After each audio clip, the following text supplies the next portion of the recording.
Big breaking update, নতুন সরকার তৈরি হওয়ার পরে কিছু বড় বড় পদক্ষেপ নিচ্ছে। তার মধ্যে আরো একটি গুরুত্বপূর্ণ পদক্ষেপ নিল আমাদের রাজ্যের মুখ্যমন্ত্রী শুভেন্দু অধিকারী।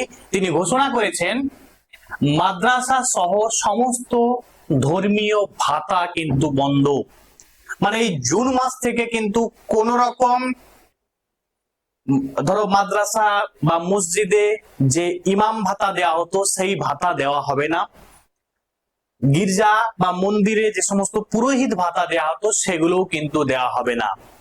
সুতরাং এখন থেকে মানে এই জুন মাস থেকে সমস্ত রকমের ভাতা বন্ধ করলো আমাদের রাজ্যের মুখ্যমন্ত্রী শুভেন্দু অধিকারী, এবং তিনি আজকেই ঘোষণা করেছেন যে এই সমস্ত ভাতার পরিবর্তে কি দেওয়া হবে না, এই সমস্ত ভাতার পরিবর্তে স্বামী বিবেকানন্দ স্কলারশিপ শুরু করা হবে, এবং যেটা প্রত্যেক স্টুডেন্ট তাদের পড়াশোনার কাজে কাজে লাগাতে পারবে, এবং জাতি ধর্ম বর্ণ নির্বিশেষে সবাইকে দেওয়া হবে।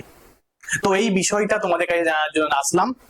তো এই যে সরকার এই যে ইমাম ভাতা বা মুয়াজ্জিন ভাতা বা পুরোহিত ভাতা বন্ধ করলো, এটার সঙ্গে তুমি কতটা সহমত অবশ্যই তুমি কমেন্টে জানাবে, এবং যদি ভিডিওটা ইনফরমেটিভ লাগে অবশ্যই লাইক এবং বন্ধুদের মধ্যে শেয়ার করে দিবে। Thanks for watching.